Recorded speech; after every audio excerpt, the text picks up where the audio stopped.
Hi, my name is Jennifer. Welcome back to my channel. I'm so glad that you want to listen to me talk about books and crafts and all of the things that I spend my time doing outside of work. And this update is going to be kind of a full weekly update on everything. I'm going to start with the crafts. I've been working on a few projects. The first was a little tiny pair of baby socks, which I did finish for my coworker's baby. They are pink. They're made from the leftovers of a skein of Cascade Heritage and Fuchsia that I bought for myself, but now I'm getting to use it for other things. And it's just a little simple 3x1 pearl stitch rib pattern. These took me only a few hours to make. They were super easy and really pretty fun. I enjoyed making them, and I'm excited to give them to my coworker tomorrow when I go back into work. The other thing I've been working on this week is I cast on another pair of socks for my partner, Kevin. These are being made from the leftovers of the yarn that I used to make the last pair of socks that I made for him, which is called Biscotti. It's an ombre. It's green, blue, and black. And these socks are turning out to be mostly navy blue, which is totally fine. I'm sure he will like them. And I'm using a pattern from Ravelry, another free one called Diagon Alley. I think it's going to be fun. I've gotten through the legs, and I just finished turning the heels on both of them today. So soon enough I'll be done with them. I'm hoping to have them done by his birthday, which is March 8th, which is coming soon, but not too soon, thankfully. And then the other thing I worked on this week was I finally picked up my spinning again. So I spin, and by spinning I mean hand spinning wool into yarn. But of all of my hobbies, it's the most seasonal for me. For whatever reason, I usually only want to spin in the summer, which is weird because then I'm sitting with a lap full of wool somewhere, spinning, working with it when it's maybe 100 degrees outside. But I picked it up again this last week. I spent at least a couple of hours spinning, which means I've got another pretty much full bobbin of singles. I'm using some fiber that I bought, it's been at least a year ago, maybe longer, from Paradise Fibers, which is located here in Spokane. They also have a very healthy online business, but they are my favorite local yarn store. They have a large stock, and they're usually pretty helpful. I actually bought my spinning wheel there probably 20 years ago now, or close to it, maybe 15 years ago. So I've spent a lot of time in that shop over the years. I am maybe 3/4 of the way through this particular fiber, which I've lost the label for. I don't remember exactly what it's made of, other than definitely it's merino wool. There might be, oh, and there's some acrylic stuff in it, basically just some sort of sparkly acrylic fibers as well. Other than that, I do think it is all wool. I don't think there's any other silk or anything like that in there, but it's white and pink and yellow. Pink's my favorite color, so I often pick fibers that have pink in them, and I'm excited because I think this will be my second full bobbin, which means I'm probably, well, maybe I'm closer to halfway through spinning it all. I'll probably end up with 4 or close to 4 bobbins full of singles before I'm done. And then finally, I'm very excited about this. I have never made a sweater. I've never knit a sweater for anyone other than my first husband. So it has been many, many years since I did that.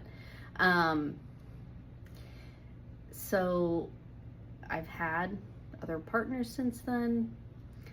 I've never made any of them sweaters, but I'm going to make a sweater for Kevin, and I'm super excited about it. I bought the yarn for it yesterday. I bought Cascade 220, one of my very favorite yarns because it's not super expensive. It's very consistent. You don't need to worry, like, if I did run out of yarn, I know I could go back to the store or order online the same color from Cascade and it would come and it would basically be the same. So they're real consistent. And Cascade 220 is a good just workhorse type of yarn in my opinion. It's all wool, it's 100% wool. It's not superwash or anything, although you can get Cascade 220 superwash, and I certainly have. But I'm going to make Kevin a sweater. I'm going to use the pattern called John Sweater. It's from the fall 2012 Interweave Knits issue. I have a vast back catalog of Interweave Knits magazines. I was very sad when they went completely online, although I do like online patterns and I use them now all the time, but it was a bit of a blow when that happened because I was a subscriber for so long, many years. So I pulled the pattern out, I've got the yarn. I'll probably swatch today at the very least so that I can get started. This is another project that I'd like to have done by Kevin's birthday. I don't know if that's going to happen though, because his birthday's only a couple of weeks out. I don't know that that's long enough to actually finish a full sweater, but we'll see. I think I can probably get a good portion of it done, especially since he's not a huge guy, so that helps as well. And then the last thing I wanted to talk about is the one book that I read last week, and I loved it. I loved it. It's called The House of Monstrous Women.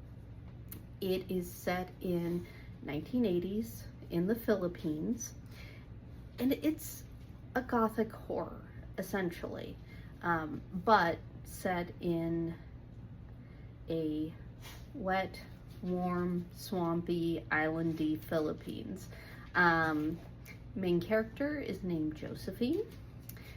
We learn very early on in the book that she and her brother are the last surviving members of her family. Her parents were assassinated in a political assassination many years before when they were both kids. Her brother has also left her. He's gone off to Manila, the capital city of the Philippines, where she has stayed behind to take care of their family farm and their house, and that whole responsibility has fallen on her. And as the book opens, we learn that she has been invited to see childhood friends that she hasn't seen in years at their house on an island about an hour away. So that's how the book opens. We also learn that she expects to see her brother there and his girlfriend, fiance, maybe even, actually they're not engaged,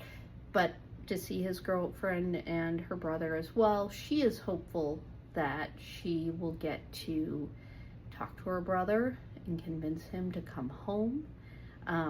The other thing that has happened is that her brother has stopped sending home money for her to use, which has made things very difficult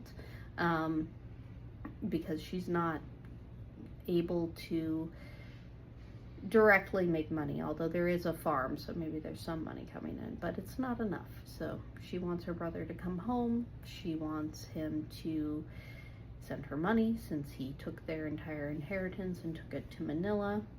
And she's also very excited to see these childhood friends.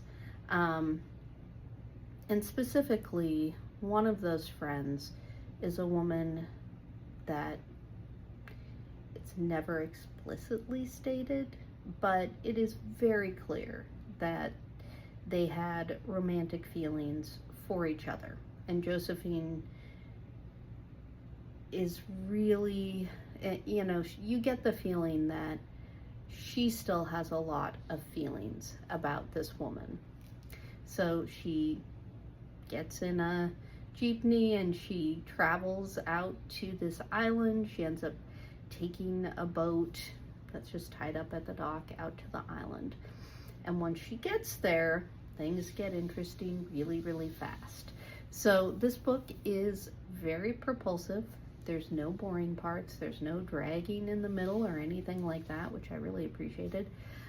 It's very atmospheric.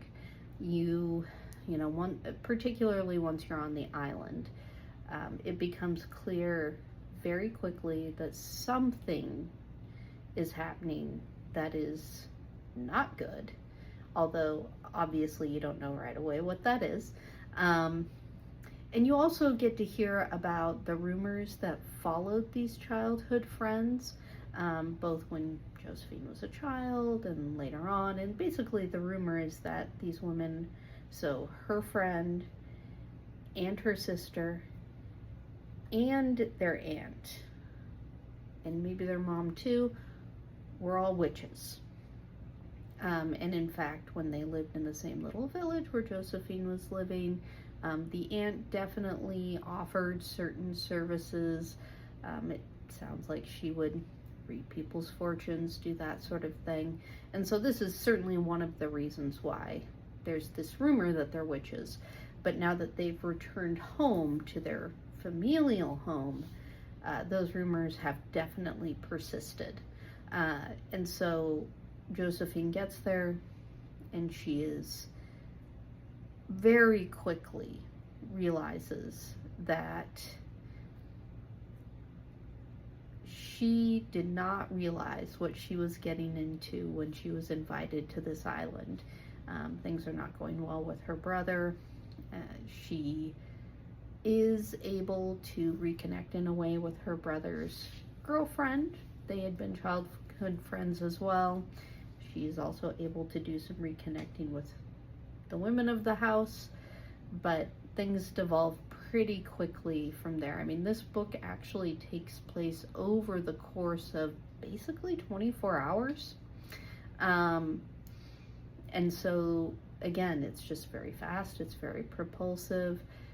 This is definitely horror, and there is body horror involved. So if that's not something you're interested in, I would not pick up this book. But if you're a horror aficionado, if you like books that are atmospheric, if you like books that feature strong women as protagonists, if you like books set in jungle settings where maybe something mystical or scary or nightmarish is going on, then this is the book for you.